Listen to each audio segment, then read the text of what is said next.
Happy Saturday, everybody, and more importantly, at least for me, happy October. We have an October-appropriate classic today. It is the trial of Goody Garlick for witchcraft in 1658, which originally came out on March 23rd, 2013. This also seemed like a good episode to share because How Stuff Works has launched a brand new podcast called Unobscured, and its first season is all about a completely different witch trial, the Salem witch trials. Unobscured pairs narrative storytelling from Aaron Mahnke, who's the host of Lore and Cabinet of Curiosities, with interviews with historians, and you can get it wherever you get this podcast. So stay tuned at the end of today's episode, and you will hear the trailer for Unobscured. Welcome to Stuff You Missed in History Class from HowStuffWorks.com.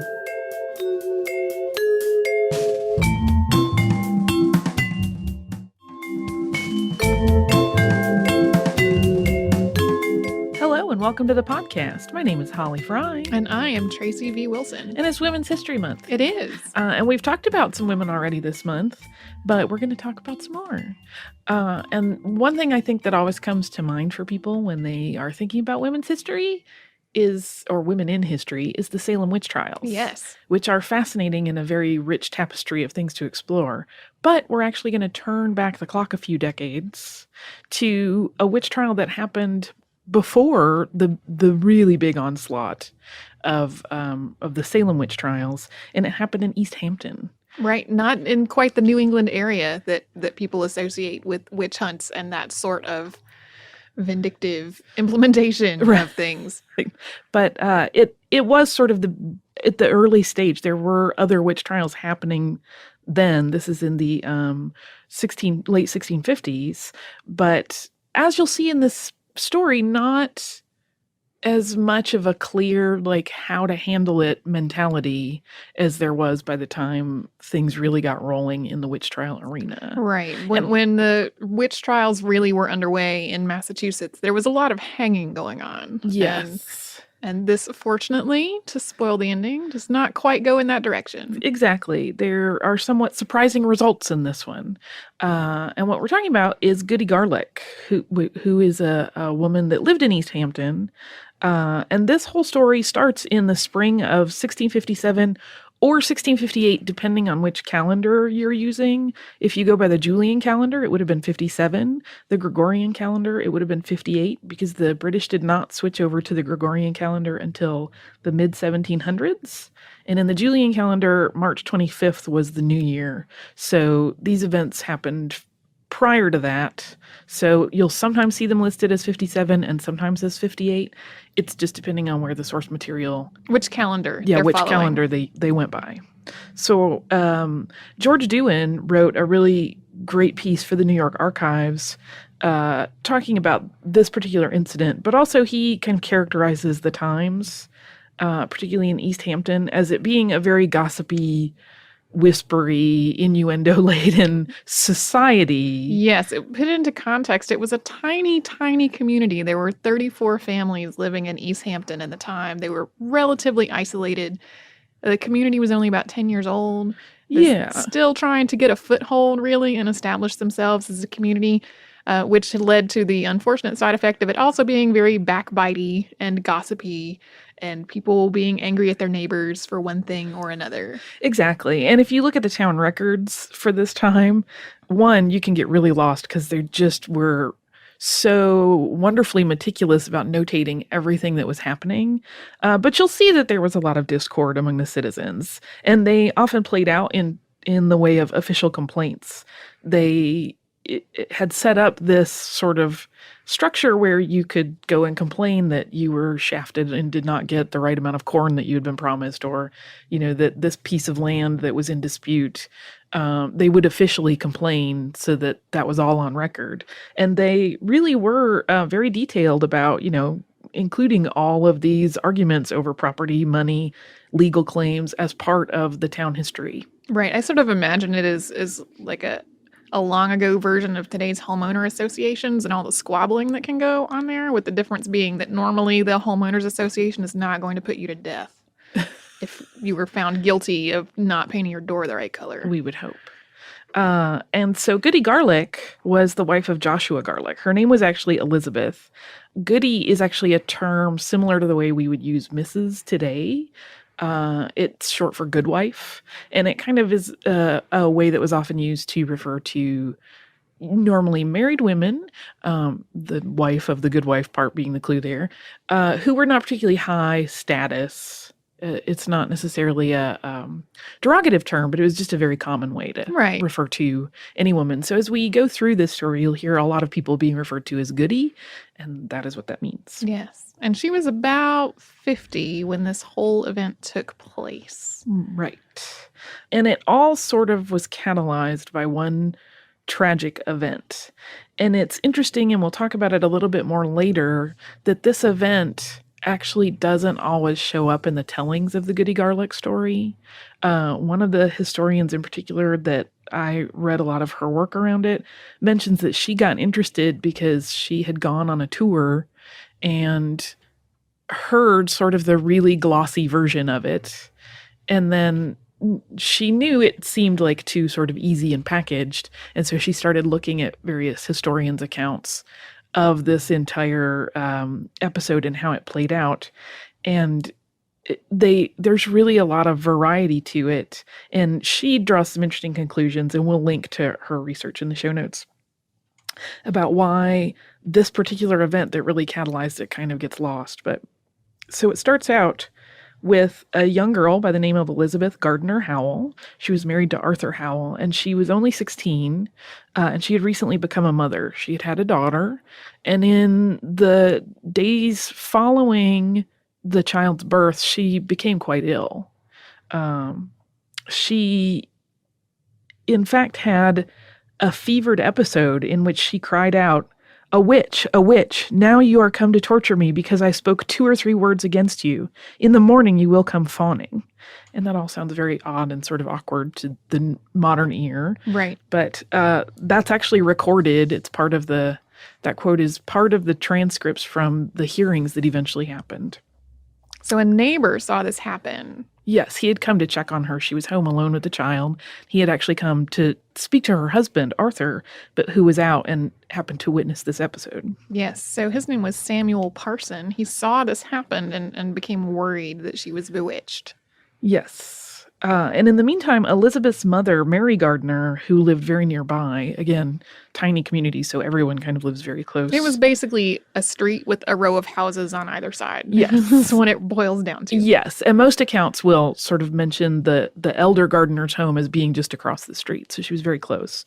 So Mary Gardiner was ill at the time, and Elizabeth's father, Lion Gardiner, who was a very prominent man in the town, and he factors in a lot as the story develops, left his wife's bedside to go to his daughter's house because he had been sent for, and he was so worried about the behavior that was being described, and he witnessed the frantic behavior and her claims of witchcraft.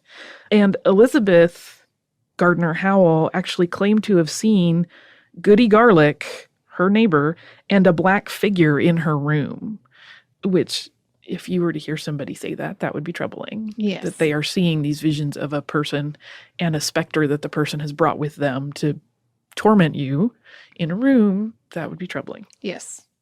So eventually her mother Mary was well enough to visit. She crossed the street and started trying to comfort her daughter, saying that she was having bad dreams. But Elizabeth really insisted that Goody Garlick had bewitched her. She was quite sincere on this point. Yes, that was what was going on. She was adamant and completely believed that was happening. And that evening, or an evening related to that, 3 women of the town were watching over Elizabeth. And Elizabeth started to address Goody Garlick, who was not with them physically. As though she were in the room. Yes. And she says, "Ah, Garlick, you jeered me when I came to your house to call my husband home. You laughed and jeered me, and I went crying away.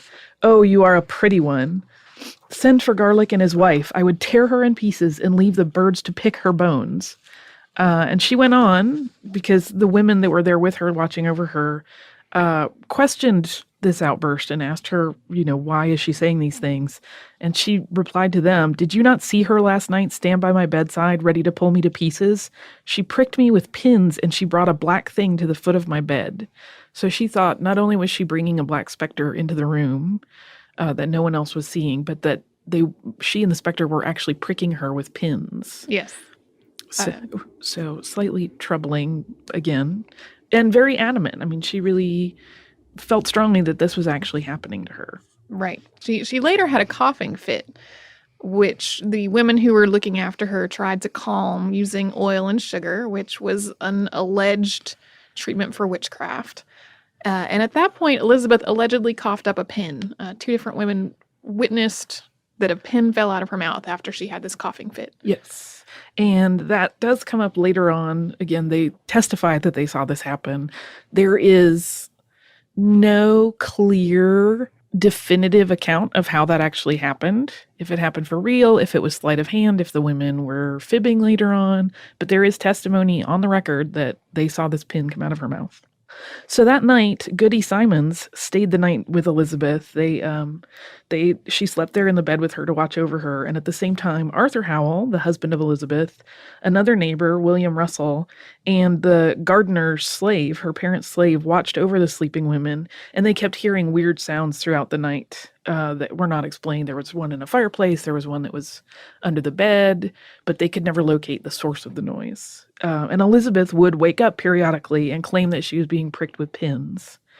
And unfortunately, Elizabeth did not recover ever. She got worse and worse. Her fever worsened, and she passed away on February 23rd of 1657. Again, if we're going by the Julian calendar. Yes. Her baby, though, survived, even without her mother there to breastfeed her. Yeah. Which, did you find whether they were able to find a wet nurse or? I never saw any account of how the baby was taken care of in that regard. I know she did.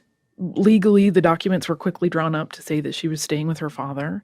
It would be unusual for a baby without a mother to survive at the time, but she did, and she went on to lead, by all accounts, a pretty standard, normal life. Okay. But yeah, I wondered too, and I didn't find any hard evidence or accounts one way or the other of how the baby was nourished from that point on. Right. It seems most likely that probably they found someone else in the community who also either had a child or had a child. Which was very common, and that will actually come up later in the story regarding someone else. Yes.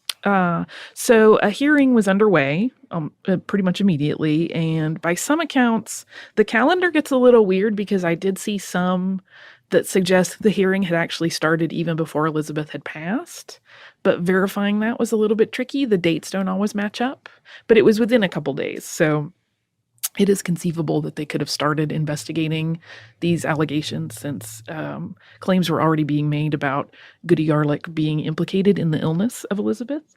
But so the investigation had already begun by the time Elizabeth had passed and really kicked into high gear. And they wanted to determine at that point if she had been murdered, and if so, if witchcraft had been involved, because both of those things were punishable by death. And I feel like we should do a quick side note and mention, again, in modern times, we talk about witchcraft and we look at it as a quaint belief of times past, but it was a very real fear for this community at this time. And it was not uncommon for people in general to be afraid of the dark arts. Right. Or to use the dark arts to explain otherwise unexplainable things. Correct. So it really was something that was taken very, very seriously. When someone was accused of something like that, it was investigated just as we would investigate any allegation today of a criminal nature.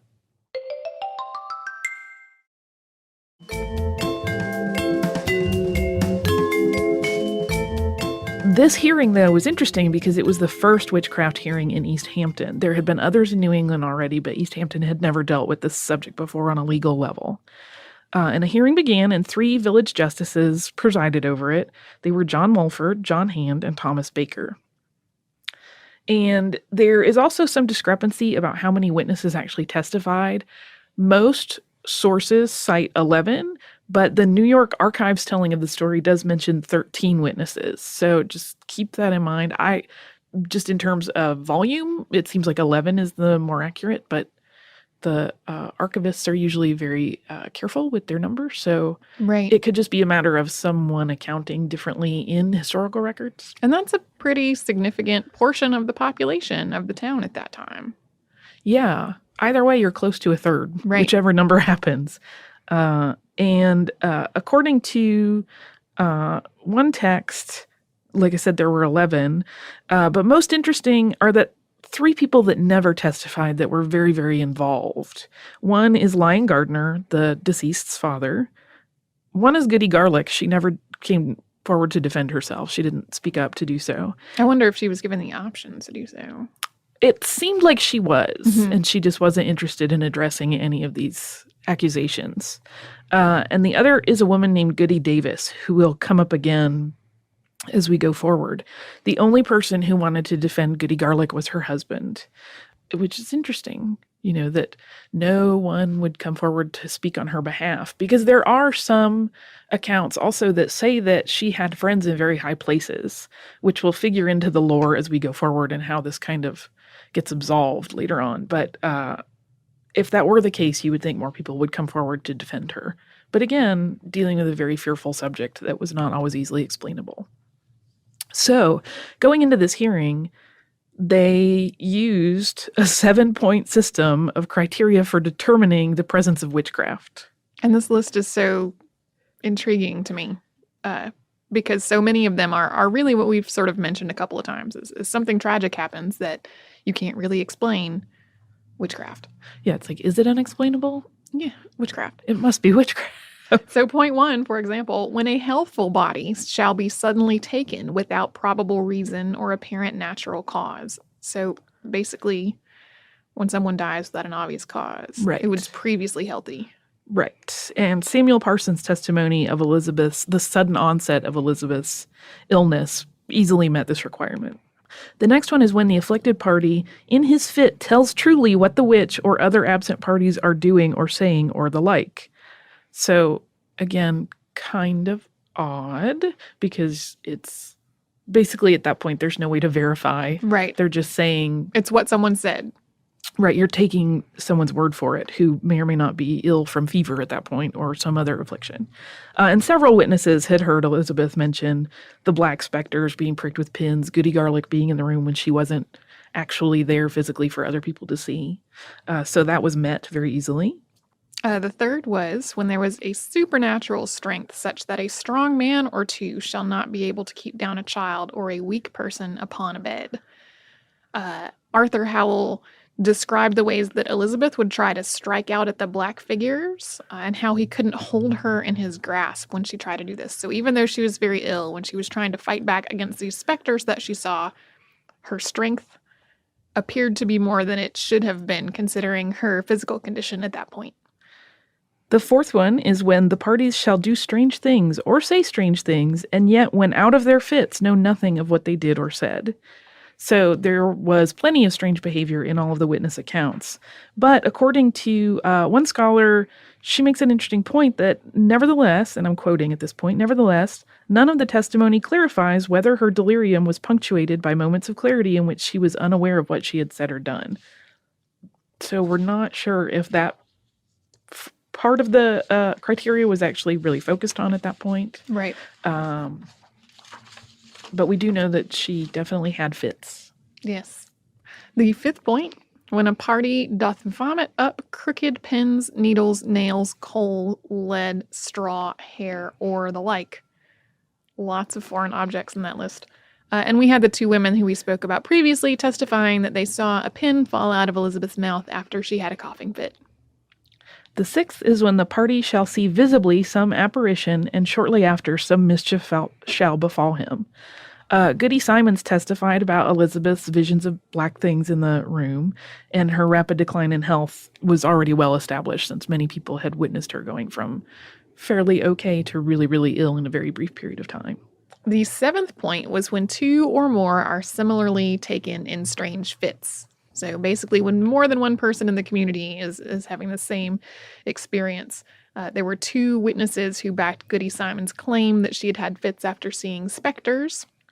And the Garlick's black cat was implicated as a specter figure. Yes, so Goody Simons had said she had seen the black cat and had shortly after either had fits or her fits had gotten worse after seeing the animal. Yes.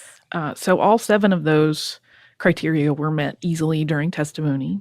And then in the midst of all of that testimony, there were additional accusations made against Goody Garlick. So, in addition to those 7 criteria having been met by witness testimony easily, additional accusations were made as part of that testimony, and they sort of formed a bigger dossier of what people perceived to be witchcraft behavior around Goody Garlick.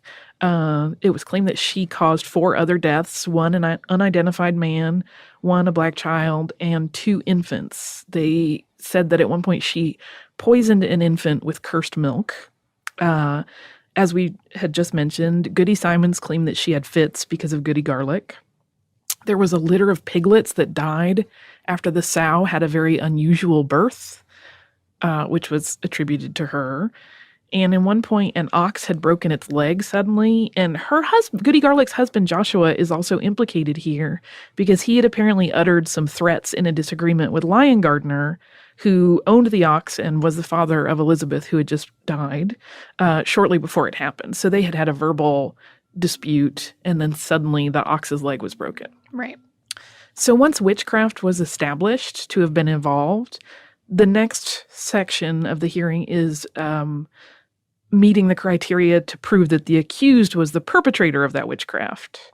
So there are 3 rules, or 3 criteria, that the accused had appeared to the sick party in his or her fits, that the afflicted was able to name the suspected witch, and that the afflicted could describe the witch's actions, all of which has happened in what we've described so far. Right. So the existing testimony that met the first 7 criteria also pretty cleanly wrap up this portion of it as well. So at that point, things are not looking great for Goody Garlick. No. So one thing that's interesting is historian Loretta Orion, who I've mentioned some of her work previously in this episode, is that many of the histories of the East Hampton area mention the trial of Goody Garlick, but Elizabeth Gardner Howell's death is really not part of it. The charges tend to be pretty general about Goody bewitching neighbors with herbs, ruining crops, sending her specter cat after people. They're kind of more what we would think of today as pretty standard witchy behaviors of the time. Right. You know, the things that we think of historically as what people were accused of. And somehow Elizabeth's death is really not as focused on as the catalyst for this trial as it was. And Orion postulates that part of that is because the Gardiner family was very, very important in the area, and they really laid down a lot of the groundwork for the community, and that they maybe didn't want their family name associated with all of this. And that because there are still members of the Gardiner family descendants there that, give tours that are part of this. And right. So Orion is postulating that they just kind of want to keep the family name out of it. Right. Well, and it was one of those tours where, as we talked about earlier, about, hearing the story while on a tour, like it was one of those tours of one of the old family properties that she heard about the story for the first time, right? Yeah, that really catalyzed her interest in it and really sussing out the truth in all of the various histories. And because the community was very, very small, the Garlicks had dealings with everyone, and some of them, involved disagreements. But all of them, of course, came into focus at this time. And because there is at that point so much information about it, that's kind of what informs a lot of the historical writings about it that give Goody Garlick more of a general witchcraft accusation rather than the specificity of a murder. One thing that comes out that's very interesting as you read this is there is an alternate villain in this story as we look at it kind of from our perspective. Right. And that's Goody Davis, who is this woman who clearly did not like Goody Garlick, and she felt that she had been personally wronged by her. And much of the testimony against Goody Garlick, even though Goody Davis never testified, it kind of came to light that it could all be tracked back to stories that Goody Davis had told people. Right. So Goody Davis had lost her own baby after what she claimed was Goody Garlick casting the evil eye on it. The story is that Goody Garlick had noted that the baby was ill, saying the child is not well, for it groaneth. And later, after she said those words, the baby didn't open its eyes or make noise ever again, and it died 5 days later.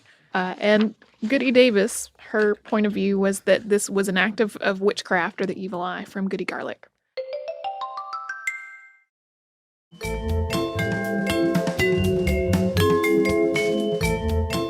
So an interesting element comes into the story here regarding the Gardiner family.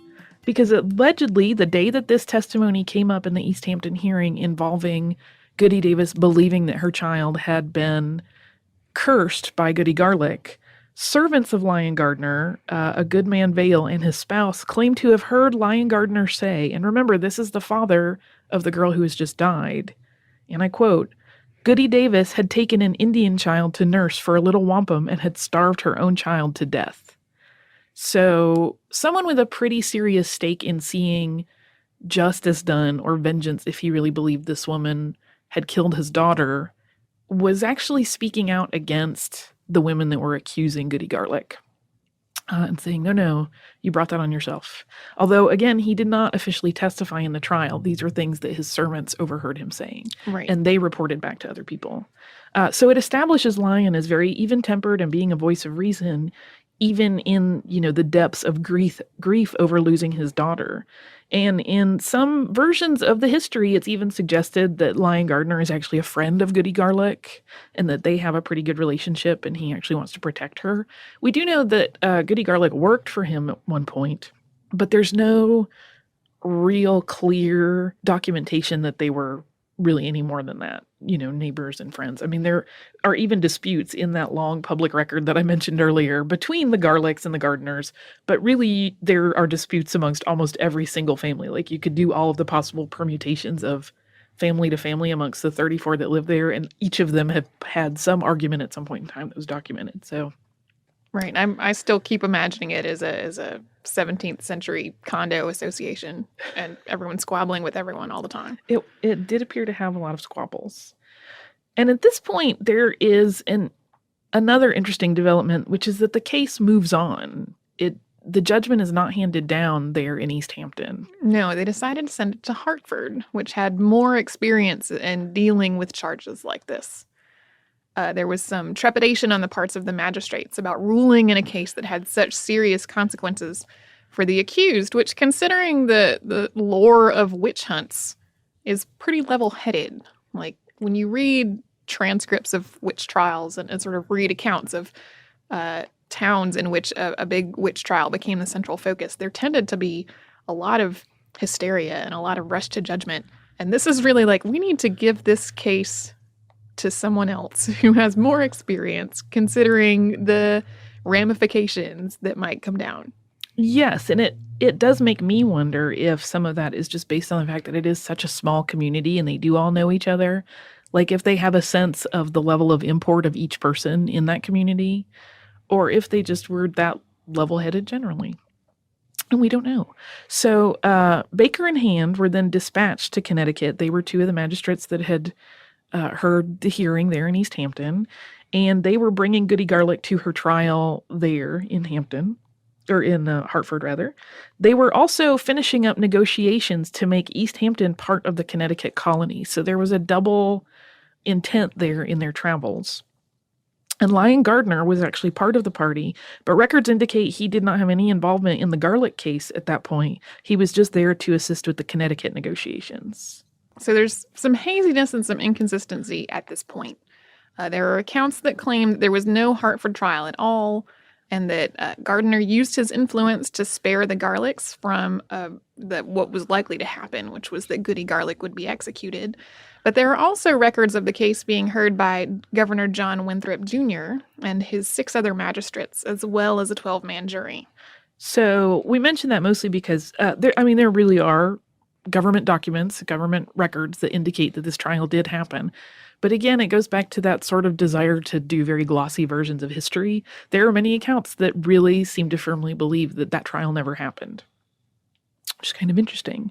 And so the indictment against Goody Garlick that accompanied her to Hartford reads, Elizabeth Garlick, thou art indicated by the name of Elizabeth Garlick, the wife of Joshua Garlick of East Hampton, that not having the fear of God before thine eyes, thou hast entertained Satan, the great enemy of God and mankind, and by his help since the year 1650, hath done works above the course of nature to the loss of lives of several persons, with several other sorceries, and in particular the wife of Arthur Howell, for which, according to the laws of God and the established law of the Commonwealth, thou deservest to die.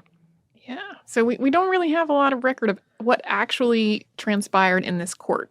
So we don't know what really happened in the courtroom. We don't really know if Goody Garlick testified.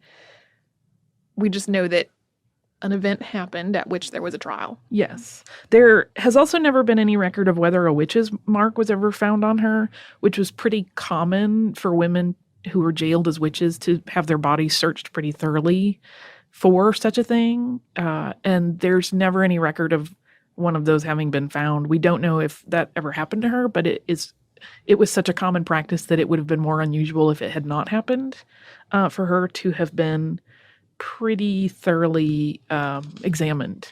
But here's the interesting thing. The findings of the court are as such. This was actually the judgment that they sent to the town of East Hampton, along with some other documents, which we will talk about in just a moment.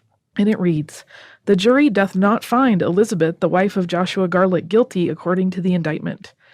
Joshua Garlick of East Hampton, for himself and wife Elizabeth, doth acknowledge himself bound to this commonwealth in a recognition of 3011. We'll come back to what that is.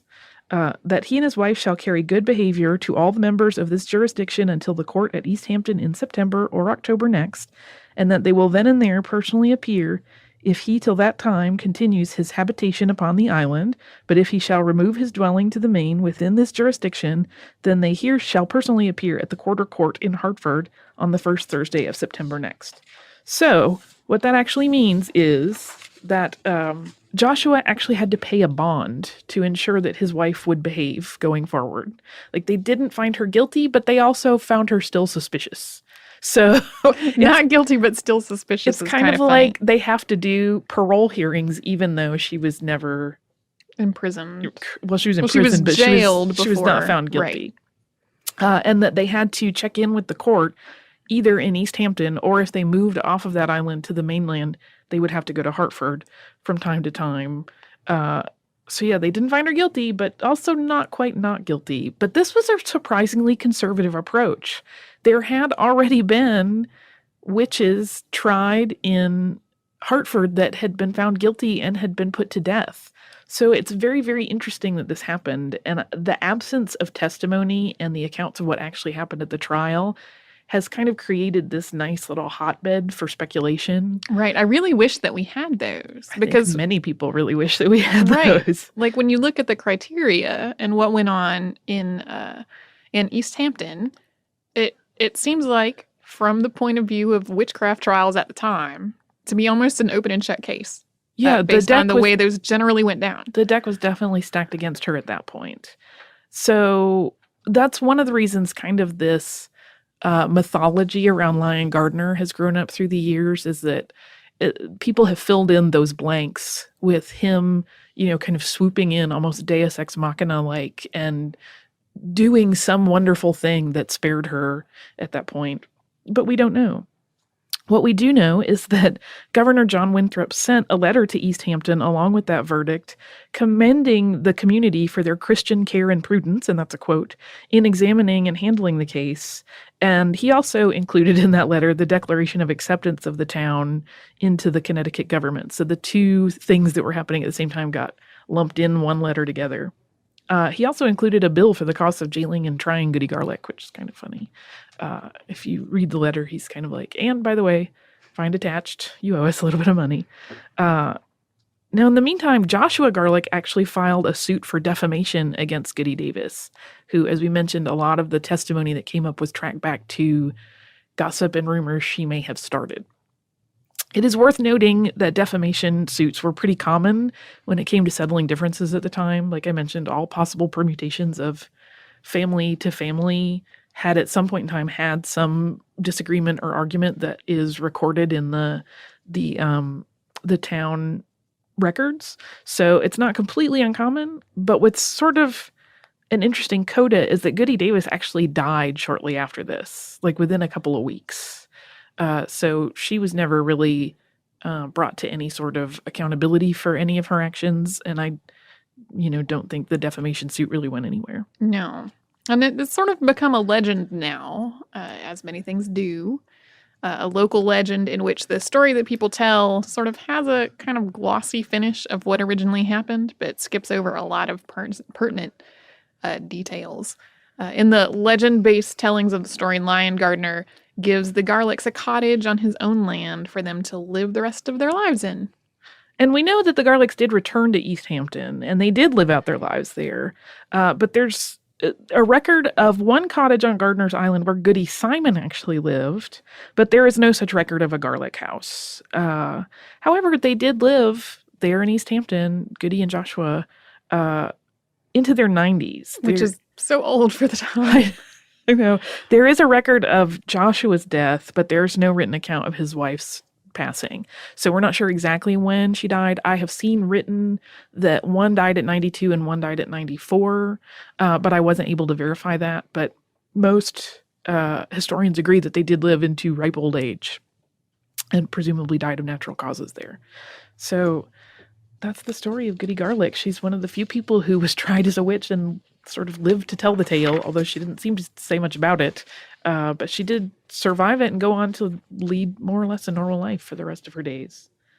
Yeah. Which is so unusual. Really extremely unusual. But part of that, again, she probably benefited from having been on the early part of the wave of witchcraft fear and having been in a small enough community that they really were trying to take their time with the hearing and the decision of it. Right. Well, and a lot of the sort of big name witchcraft trials in the United States happened a little further.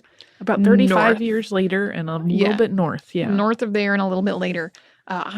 You went down a rabbit hole of like archival records with this episode. I went down a rabbit hole of trying to find out for sure whether Goody Garlick is the namesake of Magrat Garlick in the Discworld books by Terry Pratchett. She is a witch who factors heavily into many of the books that they're known as the witch books. There's sort of several plot lines that the Discworld books follows, and one of them is about a trio of witches, and Magrat Garlick is one of them.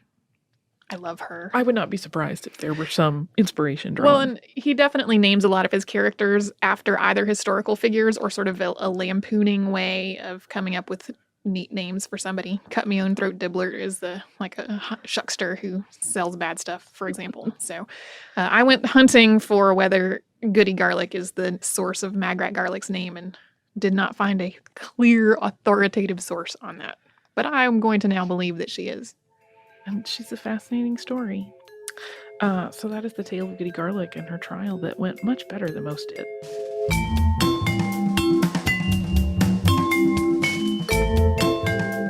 Thank you so much for joining us for this Saturday Classic. Since this is out of the archive, if you heard an email address or a Facebook URL or something similar during the course of the show, that may be obsolete now. So here is our current contact information. We are at historypodcast@howstuffworks.com, and then we're at Missed in History all over social media. That is our name on Facebook, Twitter, Tumblr, Pinterest, and Instagram. Thanks again for listening. For more on this and thousands of other topics, visit howstuffworks.com.